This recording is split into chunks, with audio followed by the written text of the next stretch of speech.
ships and men of the United States Coast Guard are in action side by side with the Army, Navy, and the Marines. This war of unparalleled ferocity and scope has imposed new problems upon the Coast Guard, greater, tougher problems than ever before.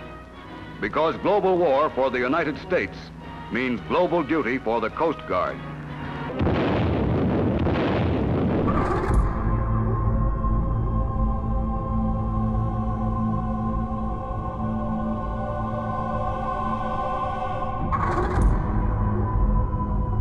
The 2,200-ton cutter Hamilton was the first American warship torpedoed in the Atlantic.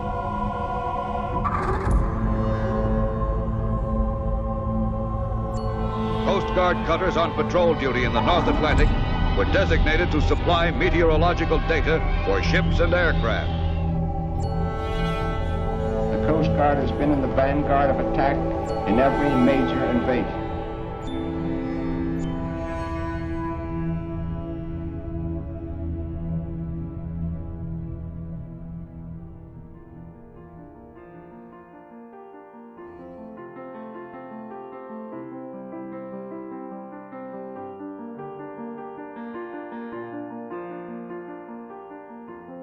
In 2011, Icelandic Coast Guard contacted Siggi and Vali, two of our friends, and told them they'd found the cutter Alexander Hamilton during a pollution control in cooperation with Gavia. Siggi and Vali contacted us and they asked if we wanted to be a part of the team to witness it underwater for the first time. How could we say no? It was an amazing experience. This year, the whole team is going to see the wreck, and we're going to attach a memorial plaque for the families. Our point man was Dave Michigan, who was also a family member. And during the contacts with Dave, I think our mindset for this expedition has radically changed. What started as a very exciting wreck exploration became something much more important. It became about the men that served on Hamilton and how we could honoring them and their families. This has been such a heartwarming story for all our team. Seeing the project evolve into what it is now, it's really the opportunity sort of a lifetime for any diver. You know, to be part of something like this is amazing, but to be part of something like this with 4 of your best friends is not a lot of people that get to experience something like this. For the expedition, I was invited along to be support diver. So my role was to make sure that all the team members were safe so they could concentrate on their objectives underwater. Show them the nature above and underwater, along with doing this mission, makes me very proud. We have so much to offer, and it's a hidden country up in the north. So I'm really excited to take them on this adventure.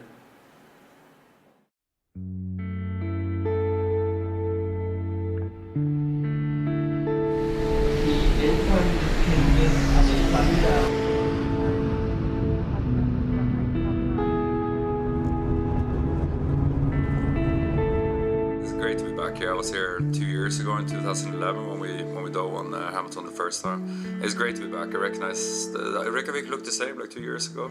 It's around 11-12 degrees right now. The sea looks fantastic. I wish almost that we dove Hamilton this morning. The sea looks flat and really nice today. So hopefully we can get the same weather on the 13th. This afternoon we're just going through logistics. We had a little bit of a rough start with one of the cars with the clutch not working, but we've slowly sorted that out. I guess that happens on expeditions. Today hopefully we can get into the house and start to get some of the dive gear laid out and start to move around and meet some of the people that are involved in this project. Iceland is my home and one of the most beautiful countries I've ever been to. The topography and landscape is world class. It's a Nordic country of just over 300,000 people with amazing history. It's one of those places people really need to see, and there's not much like it in the world. We met so many great people last year who made this trip possible. It's the local support, Dive.is, Siggi, Valle, the captain. These are the people who really made our trip possible. Tomorrow is going to be the first dive day, so tomorrow we're going to test the integrated diving mats from Ocean Reef that we're using due to the cold and to be able to communicate during the dives, and also the surface communication system and the photo equipment. We're planning to dive on Silfra, which is actually our test place that we're going to dive on due to test the exposure of cold. It's only 2 degrees in Silfra, so this is one of those dive sites that you've been hearing about for years, especially if you're kind of an avid diver.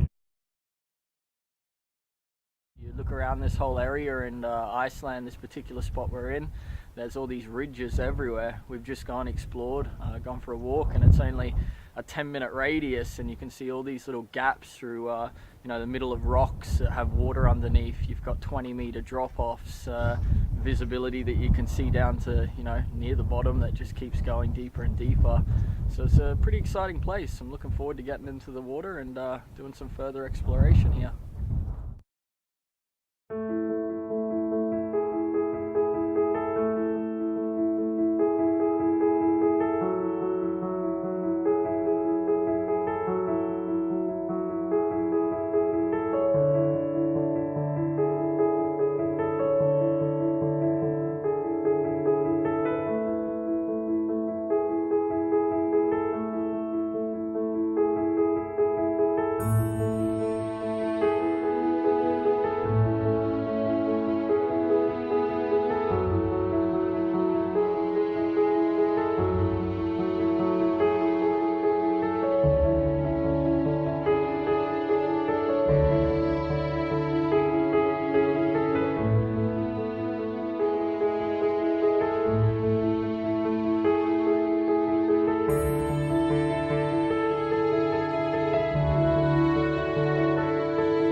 The best part of the dive for all of us was that simply just by pulling out your hands like this, you were able to touch the 2 continents, North America and Eurasia.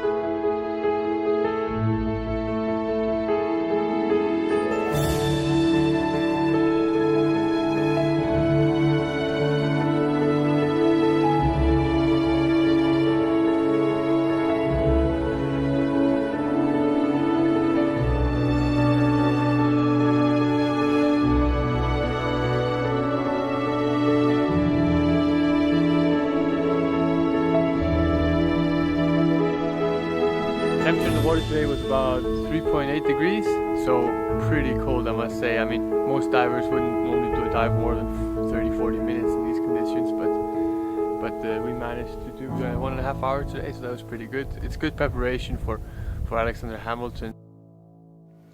We had some great dives at Silfra and couldn't ask for a better start to our trip here in Iceland. It was now time to visit the Coast Guard, who had been extremely helpful regarding our mission here in Iceland, and take possession of the plaque that was shipped in cooperation with the families and the US Coast Guard.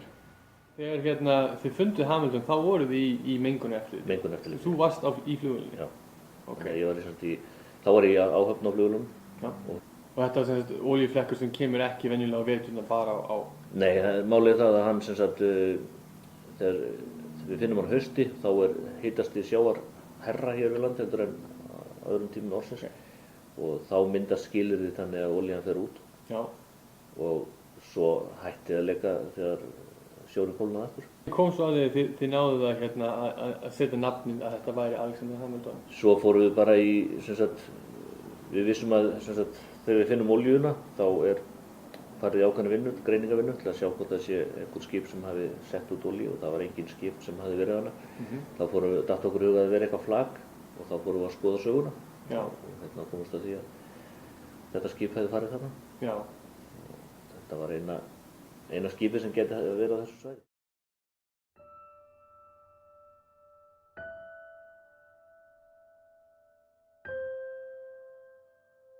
Alright, so we're sitting here with the plaque. We just received it. It was sent from United States by Dave Mitchell. It's actually been stored in the Icelandic Coast Guard for almost a year since it was sent over here. Very excited. We have attached the magnets on it. All right, and this beautiful plaque is what we're going to bring down with us on the wreck. With a few days still before our planned departure to Hamilton, the team toured north. En route were two of nature's wonder. First, the geysers in the national park.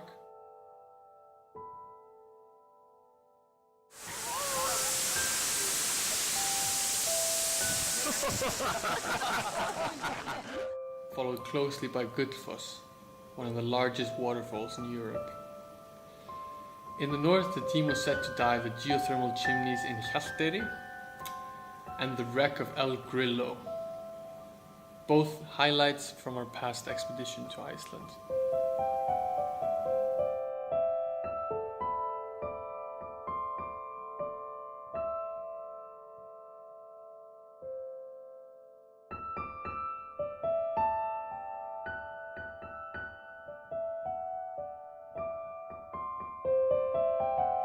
All right, so good morning, everybody. We are very excited. We woke up here in the north for the first morning. Right, we drove over to a place that is very familiar to us. This is in fact the place where we were setting up base almost exactly 2 years ago. So what's going to happen this morning is we're just filling the tanks right now, and then we're going to go over to the harbor over here and then depart from a Zodiac going over to the chimneys. Yeah, there was a humpback whale who floated in on the coastline there, and someone brought them up to clean the bones for exhibition in the museum. So we had to move these whale bones to be able to get in the Zodiac boat here, so we can go over to Streeton and dive. And if you ever smelled fish, multiply that with like 1,000, and that's my hand smells right now from the humpback whale. Out of the harbour right now. You picture you've got mountains on each side with snow caps on top. You're cruising through this nice bay, lots of animals, even some whales. We saw some whales out there, which was quite interesting. And it's just this fantasy world over here in Iceland. Everything just looks spectacular. It's nature on steroids.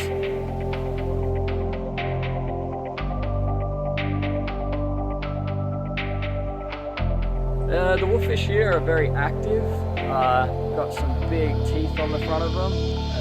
Apparently if they bite you, they're like a pit bull, and you have to stay very still until they release their grip. The guys down there were getting nice and close to us, but lucky enough, not close enough to take a bite. Obviously the water temperature was a cool 7 degrees, but as soon as you went over the chimneys where the warm fresh water was coming out, you could definitely feel a temperature change. It was actually nice to have your gloves on top of the chimney just to warm your fingertips up a little bit. Today we went out to the main Streeton. We went down, and compared to 2 years ago, the visibility was less than what we expected. And also there was quite a bit of a current. It was difficult to get any proper footage from there. So instead we went to a relatively newly discovered area. We also had a spectacular when we came back. We had 3 humpback whales just coming up in this area, just going up in this bay, back and forward. So it's been fantastic. Now we're clearing up the day, and we're back to. I think we actually see we can actually see the whales coming up now.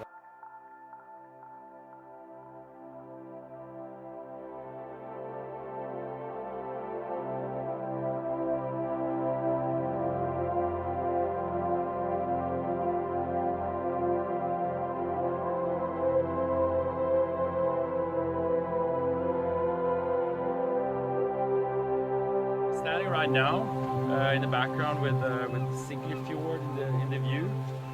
This is not where El Grillo is lying. We had some change of plans. We talked to the search and rescue team up in northeast of Iceland, and they told us that the weather was really bad and the visibility was poor on the wreck.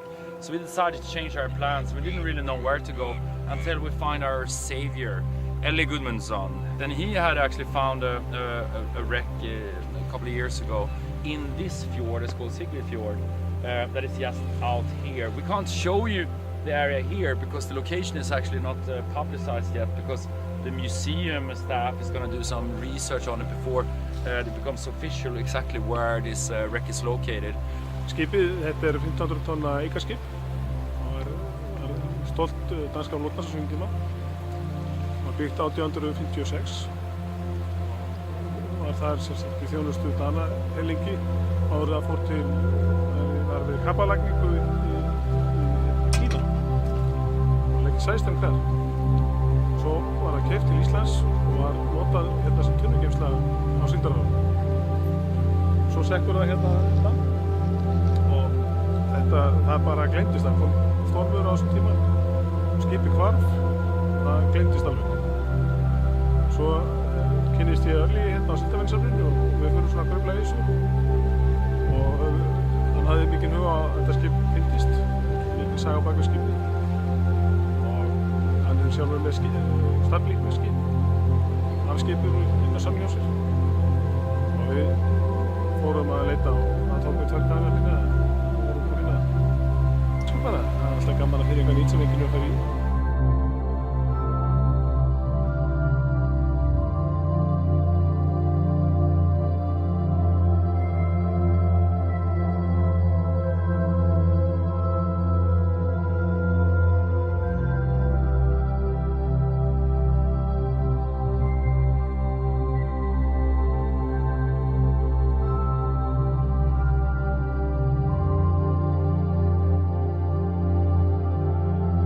Diving on this wreck fits in perfect with the expedition, meaning that getting to see things that few have ever seen before is quite a privilege when you get someone to invite you to dive on something like this, and you know you're one of only the first 5 divers in the world to witness it for yourself underwater. The trip north was great. It didn't go as planned, but we got in some great dives. It was a quick stop at the local historical museum to see the figurehead from the Tordenskjold, which had washed ashore, and then the journey back to Reykjavik, but not before stopping by one of the most iconic buildings in Iceland. Alright, so we're standing here by the tallest building on Iceland, called the Hallgrímskirkja. It's a beautiful church that was built in 2 parts. Right here we see the newer part, and you can't do anything than reflect on the height of this building. What you see here is approximately a 78-meter tower, which makes you think about Hamilton that lies approximately on 95 meters where we're going to attach the plaque. It's 10 o'clock in the evening and we're in Reykjavik Old Harbour, where we have the yacht Harpa, which is going to be sailing us out to Hamilton tomorrow.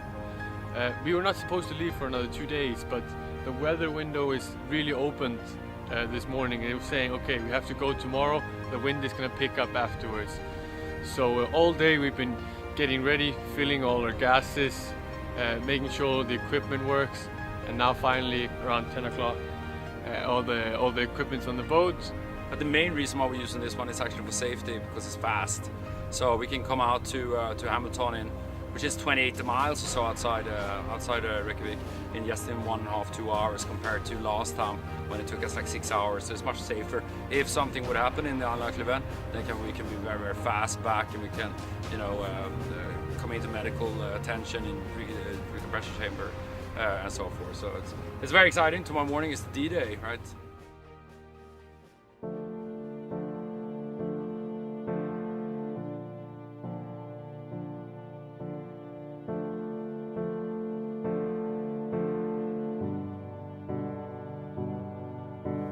The news media is going to meet us down there.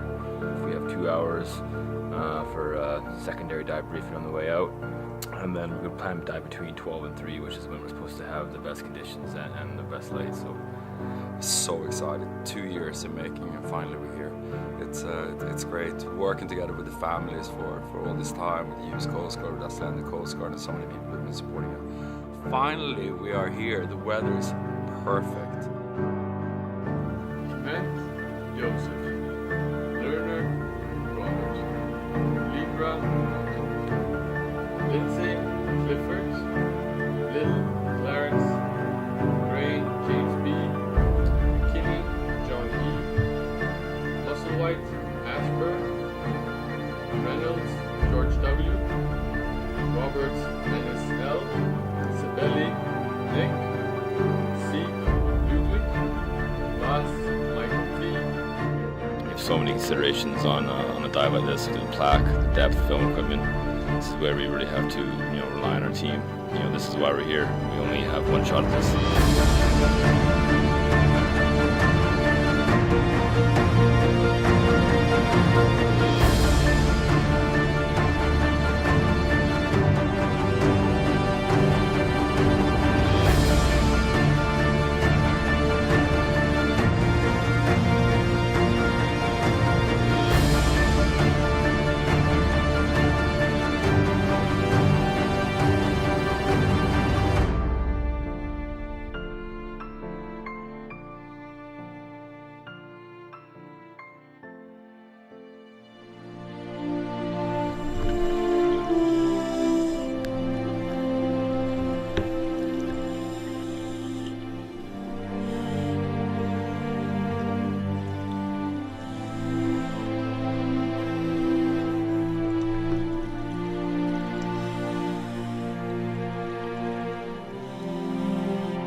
They stand in the unbroken line of patriots who have dared to die, that freedom might live and grow and increase blessings. Freedom lives, and though they live in a way that humbles the undertakings of most men.